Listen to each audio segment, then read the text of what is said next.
आज आप थाना आए हैं, क्या है पूरा मामला?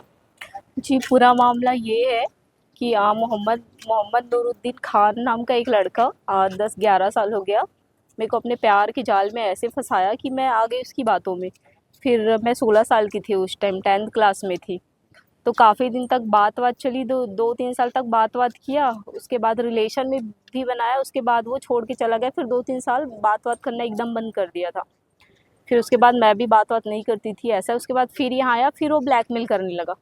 ब्लैकमेल करता, टॉर्चर करता, बात नहीं करेगी तो घर में बताऊँगा, तो यहाँ नहीं जाना है, तो वहाँ नहीं जाना है। तो मैं फिर उससे बात-वात करती थी।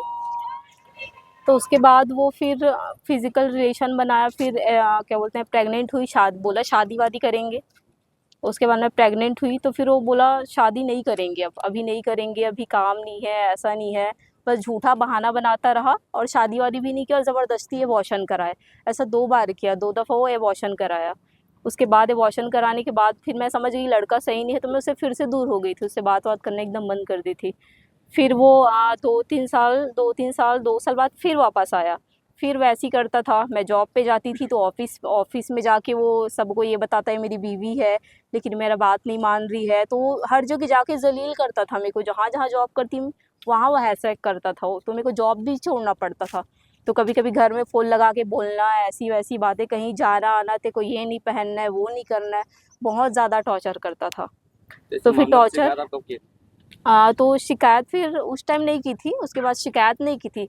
फिर इतना बहलाया, फुसलाया, अपने घर में शादी-वादी में लेके गया और अपने भाई के सामने रो रहा हूँ ऐसा मेरे को सुनाया। तो मेरे को लगा शायद ये सुधर गया है, शादी करना चाहता है, साथ में रहना चाहता है। तो मुझे लगा रहना चाहिए, काफ़ी टाइम से साथ में है। तो मेरे को भी थोड़ा बहुत प्यार मोहब्बत था, तो ठीक है चलो साथ में रहते हैं, शादी करते हैं। तो उस टाइम शादी के लिए एग्री की, हम शादी भी किए, सितंबर में हमारी शादी हुई।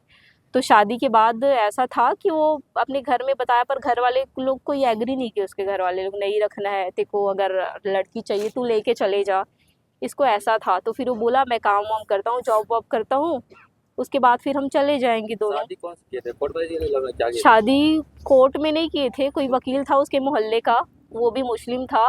वो अपने हिसाब से क्या क्या कराया, साइन वगैरह कराया था, लेकिन आज तक मेरे को सर्टिफिकेट वगैरह का कुछ पता ही नहीं है क्या है क्या नहीं। बस वो बोलते हैं 1 महीना, 2 महीना, 15 दिन, ऐसे बोल बोल के आज 1 साल हो गया है, लेकिन वहाँ वकील भी अभी फ़ोन नहीं उठाता है और ऐसा है। उसके बाद फिर ऐसे हुआ, फिर थोड़े टाइम ऐसे चला, 1-2 महीना वो काम पे गया, फिर वो काम वाम भी छोड़ दिया और मेरा जॉब वॉब छुड़ा के मेरे को घर पे एकदम ज़बरदस्ती बिठा दिया कि अब तेरे को काम नहीं करना है, शादी हो गई है तो मेरे घर आ जाएगी। तो फिर मैं काम छोड़ के घर पे बैठी। उसके बाद फिर अप्रैल में वो क्या किया, अपने घर वालों के साथ प्लानिंग बनाया कि लड़की को तो रखना नहीं है, रख नहीं सकते हैं, तो हमको चले जाना चाहिए यहाँ से। तो उसके घर वाले लोग मिलकर उसको भगा दिए कहीं दूसरे शहर। चला गया वो, मेरे को बिना बताए ऐसे चला गया। तो फिर मैं देखी कि फ़ोन वोन सब बंद है, ऐसा हो रहा है। तब मैं उसके घर गई पूछने कि सनी कहाँ है? तो बोलते हैं हमको नहीं पता कहाँ गया है। उसके घर वालों को सब पता था, उन लोग कराए थे, लेकिन बोलते हैं हमको नहीं पता है कहाँ गया है, क्या है। तो उसके बाद फिर मेरे को आना पड़ा पुलिस स्टेशन। तब मैं एफआईआर लिखवा रही थी कि वो नहीं है, शादी करके मेरे को छोड़ के चला गया है। तो वापस आया, फिर उसके घर वाले लोग बुलाए, लेकिन उस टाइम तो वो डर से वो बोल दिया कि साथ में रहेंगे। उसके घर वाले लोग मान गए, चलो ठीक है साथ में रहो, शादी कर लिए हो तो कोई बात नहीं है, ऐसा ऐसा बोल के एग्री कर लिए। तो एग्री किए, उसके बाद क्या किए उन लोग, चलो ठीक है, मैं भी एग्री हो गई कि घर वाले मान रहे हैं। उसके घर वाले मान गए हैं तो एग्री कर ली मैं भी। उसके बाद फिर अपने अपने घर गए। फिर वो उसके घर वाले लोग का ऐसा था कि अभी यहाँ से चले जाओ, कुछ टाइम कोलकाता में रहो, 2-3 महीने कोलकाता में रहो, फिर वापस रायपुर बुला लेंगे, ऐसा बोल के उसको हम लोग को भेज दिए कोलकाता। कोलकाता गए, उसके बाद हम 10-15 दिन ही मेरे साथ सही से रहा।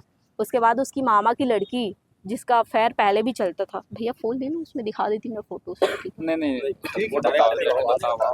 तो फिर उस लड़की का अफेयर चल रहा था, दोनों का अफेयर चलने लगा। तो मेरे को पता चला ऐसा ऐसा है, तो ऑब्जेक्शन करने लगी। ऑब्जेक्शन कर रही थी तो मेरे को टॉर्चर करना, मारना, तो अब ऐसा कि नहीं रखना है, इस टाइप का हरकत करने लगा वो। उसके बाद ऐसे ही चलता रहा, फिर मैं प्रेग्नेंट हुई। तो प्रेग्नेंट होने के बाद ऐसे हुआ कि वो क्या बोलते हैं, गौ मांस होता है वो सब, तो वो बना के मैं खिला देती थी ज़बरदस्ती। बोलता था खाता हूँ तो बनाना ही पड़ेगा, तो मैं बना के खिला देती थी, लेकिन तेरे को भी खाना पड़ेगा। मैं मना करती, मैं नहीं खा सकती, मुझसे नहीं होगा, तो मारने की धमकी देता, तो जान से हाथ धोएगी फिर, क्योंकि ऐसा हाँ करना ही पड़ेगा हमारे में, ऐसा बोल के मेरे को बोलता था।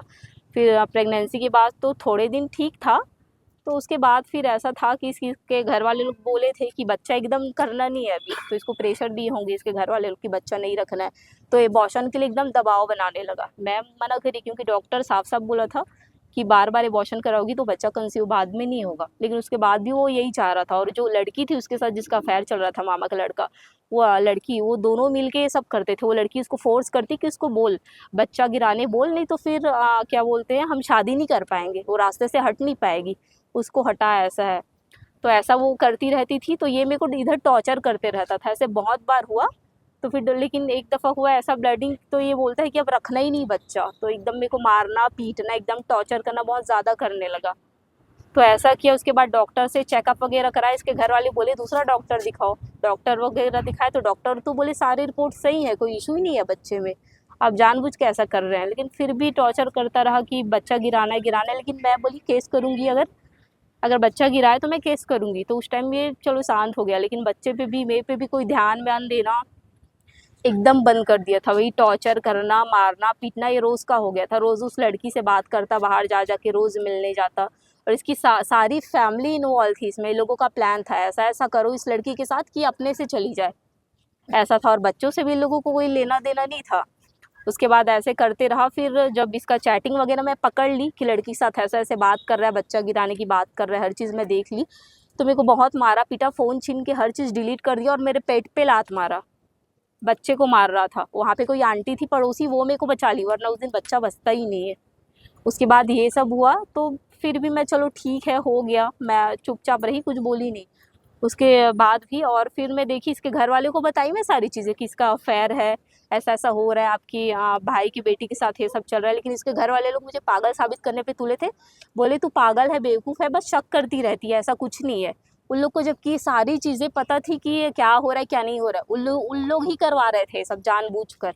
ये चीज़ मुझे पता है। ये बोलते थे मेरे सामने कि हमको मतलब नहीं है इससे, ऐसा वैसा, लेकिन ऐसा नहीं था। दरअसल वहाँ पे इसकी कोई आपी है, खलेरी बहन, उससे इंफॉर्मेशन लेते रहते थे, मेरी बातें करके, इनसे बातें करके, सारी बातें उन लोग पूछते रहते थे, और उन लोग जो भी बातें करते थे आके हमको बताते थे। स्टार्टिंग में गए तो दो महीना तक तो पैसे वैसे दिए, इसका भाई जो है वो पूरा खर्चा उठाया, हर चीज़ किया। लेकिन बच्चा आने के बाद ऐसा हुआ कि लोग बच्चा रखना नहीं है, क्योंकि तो उन लोग को तो भगाना ही था कैसे भी करके, टॉर्चर करके, तो पैसा वैसा देना एकदम बंद कर दिया। और ये तो काम वाम करता भी नहीं था। तो उसके बाद फिर लास्ट टाइम में इसका पूरा प्रूफ के साथ देखी मैं, लड़की एकदम चैटिंग में बात कर रहा है, कॉल वगैरह हर चीज़ है, स्क्रीनशॉट लेके इसके घर में सबको दिखाई मैं कि देखिए आप लोग मुझे झूठा साबित करते हैं। तब उन लोग के पास अब कोई ऑप्शन बचा नहीं, जान ही गए ना हर चीज़। तो उन लोग फिर अब क्या करते, लड़की को भगा दे कैसे भी करके, वो तो चले जाएगी अपने से। तो साफ साफ बोल दे उसको, नहीं रखूँगा, बाप का नाम नहीं दूंगा, ये वो सब नहीं करूँगा। तो एक हफ्ते तक मेरे को ऐसा टॉर्चर किया, फिर भी रुकी हुई थी मैं। लेकिन एकदम से अब बोलता है रहना ही नहीं है, मेरे सामने उस लड़की से बात करता है, हर चीज़ कर रहा था। तो फिर मैं भी बोली चलो ठीक है, अब तुमको नहीं रहना है तो मेरे को भी अब नहीं रहना है। तो उसके बाद फिर मेरे को 2 बार कराया वो, और वो ज़बरदस्ती कराया। जी, अभी भी 5 महीने की मैं प्रेग्नेंट हूँ, लेकिन उसको एक्सेप्ट नहीं है बच्चा। तो उसको देखने के लिए मेरे को कुछ तो चाहिए ना। और ऐसा है कि अभी ऐसा कंडीशन है कि मैं एबॉर्शन भी नहीं करा सकती। डॉक्टर साफ-साफ मना कर दिए हैं कि कराओगी तो रिस्की है, तुम्हारी जान को खतरा है, ये तुम समझो, ये चीज़ बोल दिया। तो मेरे को अपने बच्चे के लिए भी देखना पड़ेगा, क्योंकि फैमिली वालों को करना पड़ेगा ना बच्चे के लिए। गाय का मांस खिलाने की ज़बरदस्ती करते थे? हाँ, ज़बरदस्ती करते थे, और मना करती थी तो जान से मार दूँगा, ये सब धमकियाँ दिया करता था। जी। यही बीरगांव में? जी, कोलकाता लेके गया था वहाँ पे। गाय का मांस कहाँ बनाता था? अब वो बाहर मिलता था तो वो लेके आता था घर पे। जी। नहीं, वहाँ पे बनाते थे, नहीं, कलकत्ता में, कोलकाता में। जी। और बहुत सालों तक ऐसे। जब बात कर रहे हो आप, जी, दबाव में है कि अब खुद से रिपोर्ट खाने पे? जी, मैं खुद से रिपोर्ट लिखाने वाली आई हूँ। मेरी मम्मी लोग तो, हाँ, किसी के मैं दबाव में नहीं हूँ। मेरी मम्मी लोग तो डर रहे थे सब मत कर, छोड़, हटा, ऐसा। लेकिन मेरे साथ इतना गलत हुआ है, 12 सालों से मैं इतना कुछ सही हूँ कि अब मेरे को बर्दाश्त नहीं होता है। ये सारी चीज़ें देख के कोई दूसरी लड़की ये सब नहीं करेगा, उनके साथ ये चीज़ कभी नहीं होगा। मुस्लिम लड़के के चक्कर में कभी मत पड़ो, उनका काम ही यही है, लड़कियों को फंसाओ और अपने उसमें इस्लाम में शादी करो, उन लोगों का यही चलता है। तो हमेशा इस बात का ध्यान रखो कि कभी ये सब काम मत करो, उन लोगों से दूरी बना के रखो। थाना वाले क्या बोले? जी, थाना वाला तो बोले हैं कि जो है कार्रवाई ऊँची से ऊँची कार्रवाई करेंगे। अब देखिए, अभी तक तो एफआईआर हुआ नहीं है, करेंगे, टीआई सर आएंगे तो ही बताएंगे जी।